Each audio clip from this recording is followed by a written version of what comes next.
మోసం జరిగింది నాకు. ఏమైంది? ఆ పాప ఒక పాపని ఇట్లా మ్యాట్రిమో ద్వారా ఒక పాప అమ్మాయా? అమ్మాయి, పాప అని పిలుస్తాం కదా అట్లా. అయితే అమ్మాయిని నేను ఇట్లా మ్యాట్రిమో ద్వారా ఒక అమ్మాయిని చూసా. అయితే అది మొత్తం ఫేక్ వస్తున్నాయి, అంటే ఫేక్గా మామూలుగా డబ్బులు అడగటం, మోసం చేయడం అట్లా చేస్తున్నారు మ్యాట్రిమోలో చాలా వెబ్సైట్లు అట్లు ఇట్లు. ఓకే. అయితే నాకు తెలిసిన వారి ద్వారా ఈ పాపది ఒక ఫోటో అనేది నాకు వచ్చింది అనమాట, ఇమేజ్ వచ్చి ఇట్లా చూసుకో మరి సెట్ అవుతుంది నీకంటే నాకు ఫోటో చూడగానే అమ్మాయి నచ్చింది. సరే ఓకే అని చెప్పి వాళ్ళ మదర్ని వాళ్ళ ఫ్యామిలీ మెంబర్స్ని కన్సల్ట్ అయ్యి పెళ్లి చేసుకుందాం మనం ఇంక ఇట్లా అది అని చెప్పి మాట్లాడినాం మొత్తం. అయితే ఒకరోజు ఏం జరిగింది, ఆ పిల్ల ఇట్లా మేము వెళ్ళాము, ఆ పిల్లని చూపించమంటే. ఎంతకాలం క్రితం అమ్మా ఈ సంబంధం వచ్చి? ఇదా జస్ట్ ఒక 3 months అవుతుంది ఇప్పుడు. 3 months ఏనా? అయితే పాపను చూద్దామని చెప్పేసి అని పిలిపించి చూపించండి నాకు అని చెప్పానంటే రెడీ అయ్యింది, కానీ ఆ పిల్ల ఇట్లా డేట్లో ఉంది ఇప్పుడు కడుపులో నొప్పిగా ఉంది, రావడానికి బయటకు వచ్చింది, షూటింగ్కి ఇబ్బంది అవదయ్యా అంటే సరే జస్ట్ నేను నార్మల్గా చూసి వెళ్ళిపోతానంటే మంచం మీద తనకు ఇట్లా నిరబోయింది. ఎట్లా అంటే ఆల్రెడీ పెళ్ళి ఉంటుంది కదా, శారీ ఉంది, శారీ మీద ఉంది, దుప్పటి కప్పుకొని ఉంది. వెళ్ళినా మాట్లాడినా అట్లా కాంటాక్ట్ నెంబర్ అడిగితే నెంబర్ ఇవ్వలేదు. సరేలే పద్ధతి కల్లో అనుకుంటా. కాదు, ఎంత కడుపు నొప్పి అయినా నువ్వు వచ్చావు అంటే కనీసం లెగ్స్ చూస్తుంది కదా. అది నాకు అర్థం కాలేదు, మరి రాలేదు. మాట్లాడారు, లోపలికి అయితే వెళ్ళి మాట్లాడా కదా నేను. సరే మాట్లాడినా మంచి ఫ్యామిలీ అనుకున్నా, ఇంకా నెంబర్ ఏమి ఇవ్వపోయేసరికి ఇంకా మంచి ఫ్యామిలీ అట్లా అనుకుంటాం కదా సార్. నెంబర్ అడగకపోతే ఇవ్వకపోతే మంచి అమ్మాయి అనుకున్నాడు అంటే టెన్షన్ అవుతుంది. ఏమంటే ఇవన్నీ తెలియదు కదా, షోస్ ఇదంతా ఎంత వచ్చి చెప్పి నలుగురు అందరూ తెలుస్తుంది కదా. పర్లేదులేమ్మా, నువ్వు ఇక్కడేం మా మొహాలు కనిపించట్లేదు కదా, ఇబ్బంది పడకండి. కొంచెం టెన్షన్ అవుతుంది. పర్లేదు, నిదానంగా చెప్పండి. అయితే ఆమె పాప ఉంది కదా, ఇంకా నెంబర్ ఇవ్వలేదు, ఇంకా మంచి పిల్ల ఇట్లా మొత్తం మంచి ఫ్యామిలీ అని చెప్పి అనుకున్నాం. సరే వాళ్ళ మదర్తో మాట్లాడినాం, ఇంకా మ్యారేజ్ సెట్ చేసుకుందాం ఇట్లా అని చెప్పి. ఒకరోజు ఇట్లానే ఫోన్ చేశారు వాళ్ళు, ఇంకా ఒకరోజు డేట్ అనుకున్నాం, సెట్ అయింది అంత మ్యారేజ్ ఇదంతా. సెట్ అయిన రోజు వాళ్ళ మదర్కి కాల్ చేసి రేపే కదా మరి ముహూర్తం టైం అది ఇది అని చెప్పి మాట్లాడుకోవాలి కదా, అందుకని కాల్ చేసి వాళ్ళ మదర్ అన్నారు ఆ పిల్ల కింద పడింది, కాలు ఇరిగింది అనేసి చెప్పింది. అది నా అర్థం కాదు, తెల్లారితే పెళ్లి పెట్టుకుని కింద పడింది అన్నారని చెప్పేసి అని నా అర్థం ఇంకా స్ట్రైక్ అయినా కొంచెం ఏం అర్థం కాల. సరే ఇట్లా కాదని చెప్పేసి అని వీళ్ళకి చెప్పకుండా నేను డైరెక్ట్ ఇంటికి వెళ్ళిపోయినా. వెళ్ళేపాటికి ఆ పాపకి ప్రెగ్నెన్సీ ఉంది, ఇట్లా కడుపుతో ఉంది. ఒక్కసారిగా నేను షాక్ అయిపోయాను. ఇంకా అట్లా మీరు ఫస్ట్ టైం వెళ్ళి చూసినప్పటికీ మళ్ళీ పెళ్లి టైంకి ఎంత గ్యాప్ ఉందండి? రెండోసారి చూసినప్పటికి ఫస్ట్ టైంకి ఒక 20 days అట్లా ఉంటుంది. అంటే అప్పుడు పడుకొని ఉంది కాబట్టి నీకు కనిపించలేదు అంటున్నా. అప్పుడు కప్పుకొని ఉంది, అప్పుడు తెలియలే నాకు. నేను డైరెక్ట్ వెళ్ళి చూసేపాటికి తను ప్రెగ్నెన్సీ కదా. ఇంకా ఏందండి ఇదంటే నువ్వే చేసినావు అని చెప్పేసి వాళ్ళ రివర్స్ లో పోటీ అయింది నాకు. నీ పరిచయమే 3 నెలల్లో 9 నెలలు గడుపు వచ్చేస్తుందా? రూమ్ లోకి వెళ్ళి మాట్లాడా కదా, అప్పుడే నువ్వు చేసావు ఇట్లా మా అమ్మాయితో. వినడానికే బాగా 20 రోజుల్లో కడుపు వచ్చేస్తుందా పైకి? అది నేను అన్న, ఇంత కడుపు 20 రోజులు యాడ్ నుంచి వస్తుందమ్మా మీకు, నేను చేశానంటారేంటి, మీకు తమాషాలు ఏమైనా పడుతున్నారా, ఇట్లా ఇది కరెక్ట్ గా ఇది అని చెప్పేసి నేను గొడవ పెట్టుకున్నా. ఇట్లా ఫస్ట్ టైం వెళ్ళినప్పుడు మీరు ఒక్కరే వెళ్ళారా, మీతో పాటు ఎవరన్నా వచ్చారా? మామూలు మా రిలేటివ్స్ ఉంటారు కదా, మా ఫ్యామిలీ రిలేటివ్స్ ఇంకా ఇట్లా వెళ్ళాము అందరం. అయితే బయట కూడా ఎవరికి ఎక్కువ మందికి కూడా చెప్పుకోవద్దు అన్నారు మ్యారేజ్ గురించి. సైలెంట్గా చేసేద్దాము, మామూలుగా చేసుకుందాం, అట్లా తక్కువ బడ్జెట్లోనే చూసుకుందాం, మనము ఎక్కువ మందిని కూడా పిలుచుకోవద్దు అన్నారు. సరే ఇంకా వాళ్ళది కదా ప్రాబ్లం, వాళ్ళే కదా పెళ్ళి అంతా చూసుకోవాల్సింది, ఆడపిల్లల తరపున ఇంకా మనమే సర్దుకుని పోదామని చెప్పేసి అన్నిటికీ ఇంకా ఫిక్స్ అయిపోయినా మొత్తం దేనికైనా కానీ. వాళ్ళు చెప్పిన దానికంతా ఆ కడుపు చూసిన కాడి నుంచి నాకు ఇంకా ఏం అర్థం కాలేదనమాట.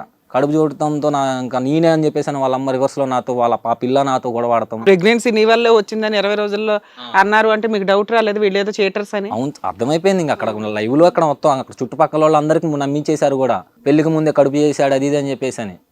ఆ చుట్టుపక్కల వాళ్ళు కూడా అంతకు ముందు నుంచే పరిచయము, పెళ్లి వచ్చాడు అన్నట్టుగా చెప్పుకుంటూ వచ్చారు. ఏమైనా డిమాండ్ చేశారా? డబ్బులేం అడగలేదు, పెళ్లి చేసుకోమని చెప్పేసి అని ప్రెషర్ పెడుతున్నారు. అది తాలిగా అమ్మాయి మెల్లో డ్రామా ఆడవలసిన అవసరం ఏంటి? ఎలాగ నువ్వు ఇష్టపడ్డావు చేసుకుంటావు కదా, ప్రెగ్నెంట్ అని చెప్పి చూపెట్టి చేసుకోవటం ఎందుకు అలా నాటకం ఎందుకు ఆడుతున్నారు వాళ్ళు? ఆమెకి ఆల్రెడీ మరి ప్రెగ్నెన్సీ ఉంది కదా, ఆమె నాటకం ఆడుతున్న సంగతి నాకు తెలియదు. అయితే పెళ్లికి సంబంధానికి అని చెప్పి వెళ్ళినప్పుడు అన్నిటికీ ఓకే అన్నారు. నేను అప్పుడు కడుపుతో ఉందని చూడలేదు. అది అబార్షన్ చేయించడం కుదరలా, ఎవడో ఒకటి అంటగట్టాలని అంటగట్టేసాడు. మాక్సిమం అదే ఆ మైండ్ సెట్ తోనే ఉంది. వాళ్ళ మమ్మీ అయితే ఫుల్ ఫ్రాడ్ అనమాట. ఇట్లా అది ఖతర్నాక్ గా రివర్స్ లేకపోతే అమ్మాయిని అడగపోయావు గట్టిగా, అసలు నీకు నాకు ఎంత పరిచయం? అడిగినా పవర్ ని అసలు అడిగితే అంటుంది నువ్వే చేసావు కదా అంటుంది. అమ్మాయి కూడా అంటుంది నువ్వే చేసావు కడుపు.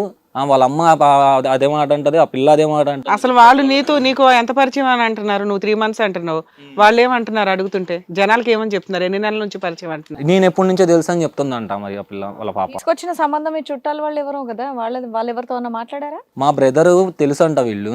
సరే మా బ్రదర్ని ఇట్లా అడిగా, అడిగితే మరి మంచి పిల్లే, ఆ పిల్ల అయితే మంచి పిల్లే, నేను చూసాము, మరి ఇదంతా ఎందుకు ఆడుతున్నారో అర్థం కావట్లేదు, మరి ఈ డ్రామా అంతా ఎందుకు నీ మీదకి వస్తుందో నాకు తెలియట్లేరా. సరే నువ్వైతే నిజం చెప్పు, నిజంగానే ఆ అమ్మాయి 3 months నుంచే పరిచయమా అంత ముందు నుంచే పరిచయం? వామ్మో తెలియదండి నాకు, ఆమె ఎవరో కూడా తెలియదండి. నేను ఫోటో చూసి వెళ్ళినా, నేను అసలు నాకెలా తెలుస్తుంది? నాకు 20 రోజులు అట్లా మంచం మీద ఉంది, దుప్పటితో ఉంది కాబట్టి ఆ రోజు నేను గ్రహించలేకపోయినా. పెళ్లి చూపులు ఉన్నాయి అని చెప్పి దుప్పట్లో పడుకోవటం ఏంటి అమ్మాయి? అప్పుడే నీకు డౌట్ రావాలి కదా, మాకు అది డైజెస్ట్ అవ్వట్లేదు సెట్ అన్నారు కదా అని చెప్పేసి అని నేను అప్పుడు ముందే చెప్పాలి వాళ్ళు, ఈ రోజు రావద్దండి అని చెప్పి రమ్మని, తర్వాత నెక్స్ట్ రోజు మంచి ముహూర్తం చూసుకొని రండి అని చెప్తారు కదా.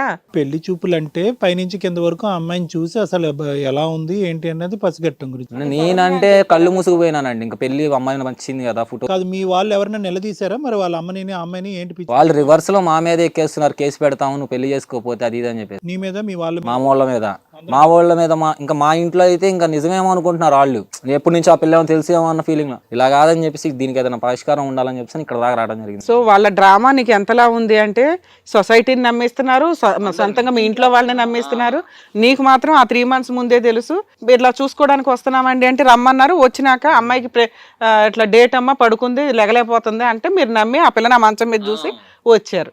సో వీళ్ళు ఇస్తున్న ఆ డ్రామా ఈ మాదిరి బయటికి ఆ పిల్లని అడిగినా ఆ పిల్ల కూడా అదే అంటారు. ఆ పిల్ల కూడా అదే అంటారు. మరి పోలీస్ స్టేషన్ వెళ్ళి కేసు వేసుకుంటే నిజాలు బయటపడతాయి. పోలీస్ స్టేషన్ లో కూడా అదే చెప్తున్నారు, వాళ్ళు స్టేషన్కి వెళ్ళడం జరిగింది ఆల్రెడీ. పోలీసులు ఇట్లాంటి కేసులు ఉత్తనే ఏం తీసుకోరమ్మా, కేసులు ఇచ్చినప్పుడు ఫోన్లు ఎంక్వైరీలు చాలా ఉంటాయి, ఒక కంప్లైంట్ తీసుకోవాలంటే ఇట్లాంటి విషయాల మీద. స్టేషన్కి వెళ్ళాము, స్టేషన్కి వెళ్తే కూర్చోబెట్టిండ్రు పోలీసు వాళ్ళు అందరూ మామూలుగా ఒకటే అంతా మొత్తం నన్ను అక్కడే అప్పుడు వాళ్ళనే 4 పేకాలే ఒక రకం.